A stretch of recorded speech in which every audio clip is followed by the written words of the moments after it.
প্রথমে আকাশচুম্বী বাড়িয়ে এখন নামকাওয়াস্তে কমানো হচ্ছে সোনালী মুরগির দাম। 420 টাকা কেজি থেকে মিলছে 380 থেকে 390 টাকায়। যদিও মাসখানেক আগে একই মুরগি কেনা যেত 320 টাকাতেই। ব্রয়লারের দামও 180 থেকে 185 টাকা হাঁকা হচ্ছে। এদিকে নিম্ন ও মধ্যবিত্তের প্রোটিনের উৎস ডিমের বাজারও চড়া।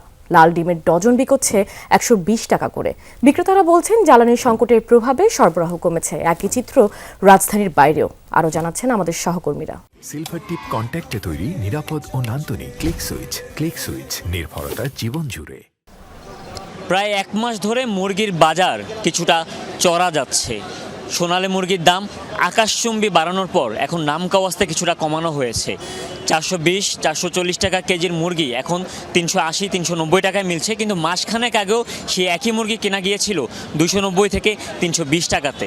ব্রয়লার 180 থেকে 185 টাকাতেই কিনতে হচ্ছে ক্রেতাদের। গতবার অনেক সস্তা বিক্রি করছিল, এতে খামারিরা লস হয়েছিল, যার কারণে এবার বাচ্চা তুলতে পারে না। আয়ের সাথে তো একটা সঙ্গতি থাকতে হবে, এখানে আয়ের সাথে বাজারের সাথে কোনো সঙ্গতি নেই। ডিমের দামও বাড়তি, সপ্তাহের ব্যবধানে ডজন প্রতি বেড়েছে 10 টাকা। লাল যে মুরগির ডিম পাওয়া যায় সেটি এখন বিক্রি হচ্ছে ডজন প্রতি 120 টাকায়, আর হাঁসের ডিম 190 টাকা। আগে ছিল কম, এখন তো আরো দাম বাড়ছে। এখন ওদের কিনে খাওয়া তো সম্ভব না। গাড়ি আসে না আরতে, এই কারণে দাম বাইরে গেছে। তেলের সংকট যার কারণে এর কারণে আর কি গাড়ি আসে না, তেল নাই। দক্ষিণ পূর্বাঞ্চলের খবর জানতে আমরা যাচ্ছি ফেনীতে সহকর্মী আরিফুর রহমানের কাছে। ধন্যবাদ হুমায়ুন। আমি আছি এই মুহূর্তে ফেনী শহরের সুলতান মাহমুদ পৌর হকার্স মার্কেটের মুরগি ও ডিমের বাজারে। বিক্রেতারা বলছে তাদের কিনতে হচ্ছে বেশি দামে, সেজন্য তারা বেশি দামে বিক্রি করছেন। ক্রেতারা বলছে এরকম দাম বাড়ার কারণে তাদের নাভিশ্বাস উঠেছে। ব্রয়লার মুরগি 10 টাকা বাড়ছে, এর সামনে গেছে সপ্তাহে বিক্রি করছে আমরা 160 টাকা, এখন 170 টাকা চলতেছে। জ্বালানি সংকট তো গত সপ্তাহ ছিল, এই সপ্তাহ আছে, তাইলে এখন কেন বাড়ানো হইলো সেটা তো জানি না।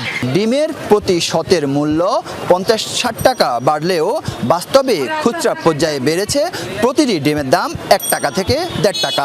ঢাকা বাজার থেকে যেহেতু নির্ধারিত, ওইখান থেকে নির্ধারণ করে দিছে, এখন 920 টাকা সৎ চলতেছে। আমরা খামারিদের কাছে 910 টাকা 20 টাকা কিনতেছি, 930 টাকা 40 টাকা করে সেল করতেছি। মুরগির খামার ও ডিমের উৎপাদন সম্পর্কে জানতে যাব জয়পুরহাটের সহকর্মী আব্দুল আলিমের কাছে। ধন্যবাদ আরিফ। জয়পুরহাটে মুরগি এবং ডিমের উৎপাদন সম্পর্কে যদি বলি, খামার মালিক যারা রয়েছে তারা বলছেন যে একদিকে খাদ্যের দাম বেশি, অন্যদিকে বিভিন্ন ধরনের রোগবালার কারণে খামারগুলোতে উৎপাদন কমে গেছে। মুরগির উৎপাদন যেমন কমে গেছে, তেমনি ডিমের উৎপাদন এবং সরবরাহ কিন্তু কমে গেছে। খাদ্যর মূল্য বেশি, আবার খামারের কিছু অসুখ হয়, মুরগি কিছু মারা গেছে, এর সঙ্গে টাবুল পড়ে গেছে মুরগি। আমরা তো চাকরিজীবী মানুষ, তাই তো আমাদের মনে করেন নাভিশ্বাস উঠে যাচ্ছে। সাধারণ মানুষজন কি করবে তাহলে? যেখানে আমাদের পার ডে পারিশ্রমিক বা ইনকাম করে থাকে 5 থেকে 600 টাকা, সেখানে মুরগি কিনতে লাগতেছে 340 টাকা। ডিম বিক্রি হচ্ছে খুচরাতে 42 থেকে 40 টাকা হালি, এবং পাইকারিতে বিক্রি হচ্ছে 40 থেকে 42 টাকা। এই ছিল আমার কাছে বরেন্দ্র অঞ্চলের মুরগি এবং ডিমের উৎপাদন সম্পর্কে সর্বশেষ তথ্য।